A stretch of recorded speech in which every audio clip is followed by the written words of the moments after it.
This is Coast Access Radio 104.7 FM, and this is the second in our series on the KCDC long-term plan. With me here in the studio is Kāpiti Mayor Ross Church, and I'm Graeme Joyes. Welcome, Ross. It's first thing Monday morning. What an exciting discussion we're going to have first thing. We are indeed. Imagine this, 8 o'clock in the morning, and here we are discussing financial strategies and infrastructure. But hey, it's an important part of what we do, so yes, happy to be here. Now, last time we overviewed the long-term plan, we had a look right through the kind of a broad sweep outline. We talked about how it's broken into two halves. There's the short-term stuff that needs to be done, but then there's the longer-term strategy out over 30 years, 20 years? 30 years. 30 years. Yep. And we just got a sense of what the whole process is about. Required by law, this isn't some kind of council It is. It's not our own initiative. It's the fact that central government asked us to do this and we have to do it by law. So, yeah, this is what we're doing at the moment. But even if they didn't require it by law, you'd still do it, wouldn't you? You would still do it because the council is only, in effect, a conduit. It's a collector of rates to spend on benefits for the community. So we need to do this stuff anyways. Yes, so the fact is the law lays out how we do it, but it's something that needs to be done for the community. Right. Okay, so today we're going to kick around the first part of the program, financial strategy. Simple question, and this is what everyone always asks. Okay, we've got this strategy out for 30 years. We need to do all these essential things. How do we pay for it? Where does the money come from? Basically, our income is only rates. We rate on property value and people pay their rates, and that's basically our only source of income. We do get money obviously from fees, dog fees, pound fees, swimming pool fees, those sorts of things, but that's only really the small stuff and user pays for that. Right, and that really only maintains that existing service to some degree, doesn't it? That's right. That's only to pay for the use of that existing service. But all the bigger stuff that is done for the whole community, throughout the community, that is funded by rates. And Kapiti Coast is unlucky in this regard. We don't have any other sources of income. For example, other councils might own part of their port, or they own part of their airport if they've got one, or they own an electricity company or something, so they get an income from that. Now, we're not in that position, so our rates are our income. Right. So that means that the ratepayers, and I don't use this in the negative sense, they carry the burden, the cost burden of this entire process. They do indeed, yes. The ratepayers pay for all the infrastructure and all the services that happen on the Kapiti Coast. Now, a thought that flicks through my head, and you have the right to say no comment to this, has Council ever explored possibilities of looking at a commercially generating exercise, looking at investing in airports, boats or whatever to actually generate some income? Those sort of things are talked about. Years ago, the council could have bought the local airport. For whatever reason, the council decided not to. At the time, they made the decision that, hey, should we invest $1.5 million or $2 million or whatever it was at the time? Again, you see, that's a lot of money. And at the time they made the decision, should we invest $2 million or whatever it was in an airport? That was a big decision, and they said no. On reflection, if they look back now, you'd probably think that probably would have been a good investment, because then we'd have an airport which is thriving and growing and we'd have a lot of money coming in from the airport. But they made the decision at the time and we have to live with that. Exactly. Don't we all make our best decisions with hindsight? We do, 20/20 vision in hindsight, and if only we knew. And this is the trouble with making decisions on council at the moment. We make the decisions with the best information we have available to us in front of us today. Exactly. And we can all look back at the decisions made in the past and say, why didn't the council do this? Why didn't the council do that? And I'm sure people will look back at us and say, why didn't we? But the fact is we always make decisions with what we have in front of us on the day. And let's be fair, don't we do that in our own personal lives too? Do we ever? Yes, indeed. It's the same thing. We're doing it with ratepayers' money, but we all do it in personal lives as well. Right. Let's talk about, and I think on page 12, and let me just go off into diversion, there's this really good consultation document called Future Kapiti, where the 300-page long-term plan has been distilled down, again, as required by government regulation, into a 30-odd page document. On page 12, you've got what I think is a very clever and good way of displaying how the financial strategy works. Imagine a triangle. One angle is rates, the other is borrowings, the other is capital spending. Now, we will talk about those three factors in a minute, but if you imagine it as a triangle, if you shift any one of those corners it affects the other two. So there's always a tension, there's always a balance. There is always a tension and a balance, and we often relate it, when we're discussing it, to three pulleys with a rope around them. Yes, and indeed. if you move one of the pulleys out, like at the front of a motor, if you move the pulley out, then you're actually putting more tension on the pulley, or you're stretching it, and sometimes you'll break it. So Yes. then you might need to borrow more money, or you need to reduce your capital spending. Right. So if people can understand that tension between the amount of rates money we've got coming in, and if we've got a really big project, we can do something about it by borrowing more money.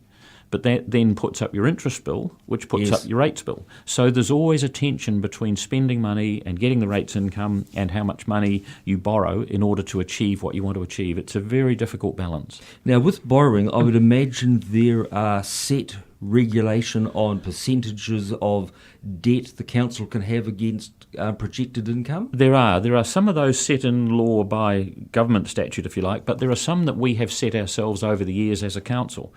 So I don't want to go into all the difficult ratios now because we could get lost in the minutiae. But numbers are dreadful on Numbers on are radio. dreadful on radio, but the fact is this, that we can only borrow a certain amount of money because we have rules that say we can't borrow more than that.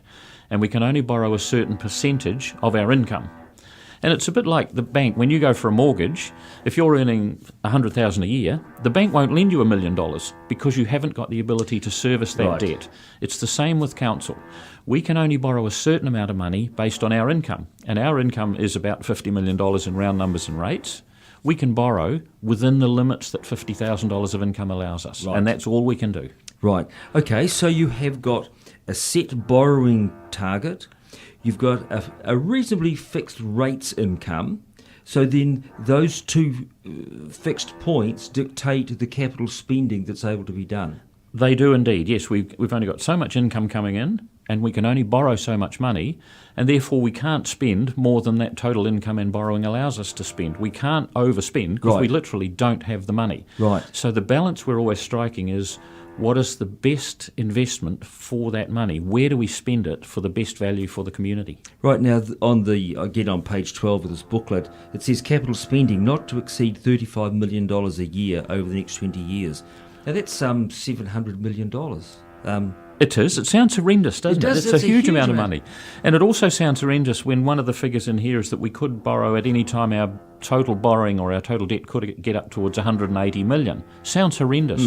But you've got to remember our income. Yes. If we've got $50 million in rates income, $180 million is only 3 and a bit times that. Right. It's not excessive because most people, when they get a personal mortgage, and if you remember back to when you got your first mortgage and you were earning $6,000, you probably bought a $20,000 house and had 3.5 times or 4 times your $6,000 as a mortgage. Exactly right. So all we're doing is striking the same balance on behalf of the community. Right. So the numbers are much bigger, but they're not out of control and they're not disproportionate. They're just a fact of reality, a fact of life, that we need to be able to borrow that sort of funding in order to do what the community needs us to do. How difficult is it to ascertain what capital projects have priority with the, and I use the word limited in the sense that there is a limit, with the limited resources available? That's the hardest thing we have to do all the time, and that's why we're always trying to strike a balance, and that's what this document is about, the long-term plan, because in here, with some of the big projects, we put in options. We say we could do the cheap option, say, to fix the Te Atiawa Park courts might be $400,000. A more significant and better build and a rebuild might be $900,000. To take those courts and put them in a bigger, better, more open space and a brand new facility might cost $2 or $3 million. So we've got to strike the balance between spending the capital that we've got, which is the best option, and that's always very hard, and that's what we're doing with this document, is saying to the people out there, give us your thoughts. Do you want to spend $400,000 repairing something that you know is going to need fixing again in a few years? Right. Do you want to build it better and bigger, but still have the limits of the space around it and a lack of car parking and a lack of toilet facilities and a lack of other things for $900,000? Or do you want to go full bore, spend $3 million and build a beautiful new netball court area? Where's the best spend for our money? Where do we strike the balance? I'm pleased you're making the decision. They're never easy, and that's why we do this long-term planning, because at least then we get feedback from the community. And if the feedback from the community is the mood out there is that we're not in the mood to repair the old car. If you think about your old car, you can fix a bit of rust, and then next week you've got new tyres, and then next time you've got ball joints. Do you keep fixing an old car, or do you trade it in and get yourself something nice and new? Yes. Same, for example, with the courts. Do we keep fixing the old courts, or do we trade them in, do something more different with that land, Yes. and rebuild on Otaroa Park, where there's 64 hectares of open space fields to build a beautiful new net court facility? Right. And I guess, and I'm not preempting the discussion that's obviously going on, the old park is a saleable asset that can be used to offset the new one. And there's all those sorts of variations, aren't there? That's right. There's all those sorts of things come into consideration. So you could say, yes, let's take the courts away and put them somewhere completely different. But then, are you taking a chunk of the heart out of that local community? Good question. That's been part of the heart of that local community for 40, 50, 60 years. So you can see why people get reluctant to make the big capital decisions, because you're not just making a capital decision on netball courts, you're actually manoeuvring the Yes. heart of your community. Indeed. And it's a really difficult thing to do. And this is one of the tensions for council, isn't it? On one side of the ledger, you have got the pure roads, sewerage, water thing.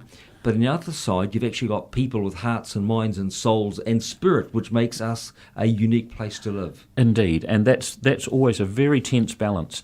If you get in the helicopter and fly up to the top and look down and don't take any cognizance of emotions or cultural values or heart of the community, the logic would say, build the road here, build the swimming pool there, build the netball courts there, build the park there, do this on the beach, do that. And that's very clinical. You can't do that.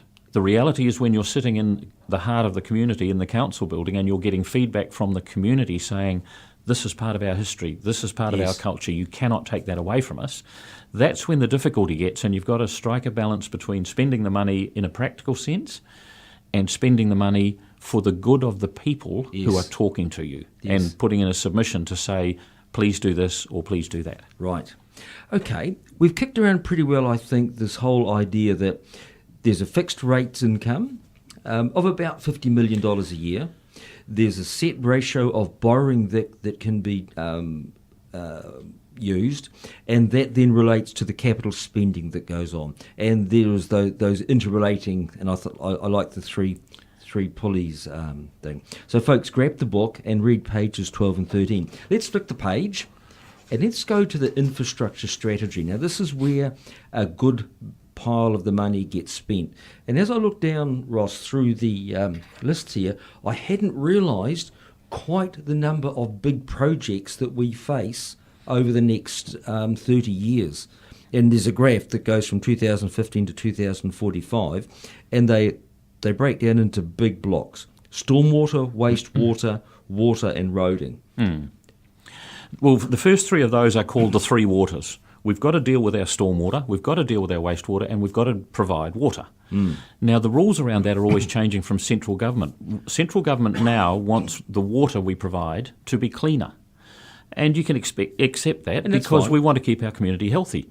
But it costs money. So we've got to upgrade our water plant in order to provide the cleanliness and the volume of the water that we need. And I see that's in there at, I think, 6.9 million. And then there'll be another upgrade at 7.1 million in a few years' time, up to about 2025.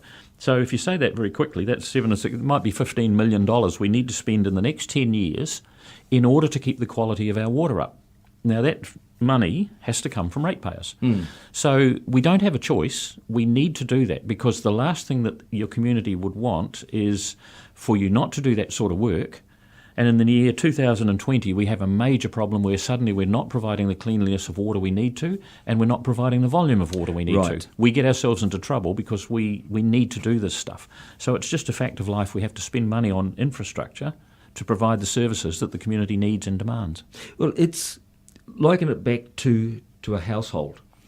You have to get the plumber in occasionally. You've got to get the carpenter in occasionally, because any man, I'm not being sexist, but any human-built structure wears. Yep, it does. And with water, it wears because you end up with rust and old pipes and so on. So think about an old cottage you've bought that's 40 or 50 years old, like mine. I had to put in a new tank the other day. The hot water cylinder was 45 years old, and eventually the bottom fell out of it and suddenly they flooded. So you get the plumber in for an emergency and you spend $1,000 on a new tank and you fix that. But you've then still got a 45-year-old bathroom. Exactly. And so eventually you'll get to the point where you redo the bathroom. So you're not just spending money on maintenance of old pipes and old cylinders, then one day you do a capital, which might be $10,000 to $15,000 to rebuild your bathroom. It's the same with us, just with bigger stuff and bigger numbers. We have to spend a lot more money, and it might be $15 million over the next 10 years on the infrastructure, in effect the new bathroom we need to keep our water clean so that we can provide our 25,000 homes in the area with the water they require. Right, and then also to able to be get that water away and have it treated so it can be returned to the environment in such a way that we don't cause pollution. Indeed, and that's getting harder and harder as well, because we just can't dump stuff out at sea. I mean, our wastewater now, you can't just put it in a pipe out to sea and let it rot out into the water. That's no longer acceptable. You can't just dump it on the landfill. That's no longer acceptable. So it has to be treated. And the treatment regimes are getting stricter and stricter. The wastewater, once it's cleaned up, has to be very clean before you can dispose of it. So that costs money. And again, we have to spend the money on that because that's the law. Right. Now, the one that I hadn't quite got set in my head, I knew about the three waters, because they're always in yeah, we've all got those to live with every day, yeah. But there's quite a significant sum has to be set aside for roading as well. And while that was kind of self-evident, I sat back and thought, oh, of course. Yeah. How many kilometres of roads are there in the Kapiti Coast District? You've caught me with that. I think it's 600, but I'll come back to you with the exact number of roads. But we maintain the roads. Now, an interesting factor came up the other day. We did some research, or at least local government, New Zealand, did some research about what services people thought that councils provided. And apparently 40% of the people didn't know that we paid for the roads. Your rates pay for the local roads. Right. Now, you don't pay for the national highways. So, for example, at the moment, State Highway 1, the existing State Highway 1, that's paid for, the maintenance and service on that, by NZTA, the Government Transit Agency. So we don't pay for that because it's a national road. Right. But we pay for the local roads. Yes. Now, when the expressway goes through, the expressway will then be paid for by NZTA. That's their national highway. But they then give us, in effect, the local road. So the existing State Highway 1 will become a local road that we have to maintain. So part of the deal with NZTA is that when they have finished the expressway, they have to have upgraded the existing State Highway 1 to a standard so that we're not accepting a road that needs instant work. Oh, that's good to know. It is. We've worked very hard on that. We're not going to let them just give us a road and say, here's a road that's no longer serviceable and you've got to fix it. No way. So we've done a deal with them, and it's been a long negotiation to make sure that road is in top standard before it's vested back in the council. So at least we're getting a road of top quality, but it does become a local road and it does need to be maintained by us. So your council maintains all the roading in the area, and that's a very expensive thing to do. Because roading is not just the tar seal, it's the curbing, it's the channeling, footpaths, cycleways, walkways, all of that stuff that goes with the road, that's all maintained by council. Right. And it's very expensive. Just mowing is an expensive exercise. And again, people say, well, why do you have so many guys out mowing and so many tractors and so on? Well, the answer is, if you don't, your community becomes a bit scruffy. Yes, indeed. And where do you draw the line between having the lawns neatly mowed? Again, like your house, you can leave it for 3 weeks and okay. You leave it for 3 months and you get all weedy, you notice how scruffy your house looks. That's right. Same with our community house. We don't want to let our house look scruffy.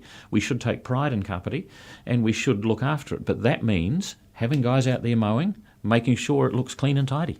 And it comes back then to values, doesn't it? Do we value our community? Do we want it to look clean and tidy and well presented? Because if you'd walked in here this morning wearing an old torn shirt covered in paint, it sets an image, doesn't it? It sets an image, it sets a standard, yep. And you have to do what is right for the community. Now, most people would say we're striking the balance correctly. We've got wonderful parks. There's yes. a lot of beautiful park areas, a lot of walkways. It takes money and time to maintain those, but we think we're getting that balance right, and the community is telling us that. And we've got a lot of volunteer community groups that do it, the Friends of the Rivers and the beautification societies, and that's fantastic because there's a lot of volunteer stuff goes into doing that. Right. But council still has to do its share on the public areas. Because you also have the unknown factors, don't you, that a water main bursts, it blows a huge hole in the road, so you've got to repair the water main and reconstruct the road, foundation, tar, seeding, the whole things. Is there a contingency factor? There is. We have budgets built into that because it happens. It's inevitable when you've got, as I said, so many 100 kilometres of road. It's inevitable that these things are going to happen. An old pipe will burst, and one burst down near Paraparamu Beach the other day, and the council went down there and first you've got to dig it up and find where the break is, and then you've got to fix it, then you've got to fix the road, then you've got to fix the footpath. So it is an expensive operation, and it can cost many tens of thousands of dollars just to fix one leak. Right. Now, is council doing some forward thinking and planning and saying, and let's stay with the water main thing, that the water main now down at Paraparamu Beach is now 40 years old, it's showing signs. Yep. Are you actually planning repair, replacement? Yes, we are, and this is one of the arguments that you might have seen recently in the paper with a Wellington regional councillor who said, Kapiti's debts are too high. They're not too high, they're higher than others precisely because we have done that maintenance. Right. Our pipes are in much better condition than most other councils around this area. Our pipes on average are much younger. Our water system is much better than most. So yes, we've borrowed some more money, but we've maintained our infrastructure to a good standard. So if we branch into the amalgamation debate just for a second, people are saying, Kapiti's debt's too high, it's not fair on the other councils to take on that debt. I look at it the other way and say, we've already done the hard work, we've done our infrastructure, it's not fair on our ratepayers to go into a merger with them and then have the potential of fixing their broken earthquake buildings, their old pipes, their old water structures that they haven't maintained. Some councils keep their rates artificially low by not doing essential maintenance. Right. And it's always a balance. We have done that maintenance, and so we're in a good, strong position that we shouldn't have as many breakdowns as others, and that's the plan. Right. And planned maintenance is always cheaper than having to go and repair broken stuff. It certainly is. So, again, it's striking a balance. You don't want to over-maintain to the point where everything's perfect and new, but you've spent a fortune doing it. Right. But you've got to strike a balance, and this is the balance that we've struck, and that's what this long-term plan is about. Have we got that balance right? Are we maintaining the right things? Are we spending the right amount of money? This is what we want community feedback on. Right, and that brings us neatly to the end of the program. So let me encourage you folks to, one, go to your local library, KCDC office, or just go onto the KCDC website and download a copy of this excellent document called Future Kapiti. Read it through, and if you have questions, then get hold of any of the local councillors, get hold of Ross, the Mayor, and ask him the questions, or pop along to any of the meetings that are being held in regular spots right around the district discussing the long-term plan, because this is our district, this is our plan, and we need to be involved with it. Ross, we'll meet here again next week and kick around a few more pages and see where that leads us. We do indeed. I look forward to it. And if any of your listeners in the meantime want to fire in any questions, perhaps they should and contact you. That's a good idea. Happy to try and answer them and make this as effective as we can, because this is all about community involvement. So Indeed. Look forward to seeing you again next week. Okay, thank you. You've been listening to the second in the series on the long-term plan on behalf of the Kāpiti Coast District Council with Ross Church, and I'm Graeme Joyes.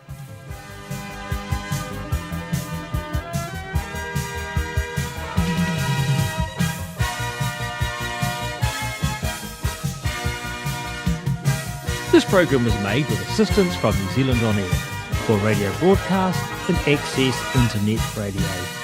Thanks, New Zealand On Air.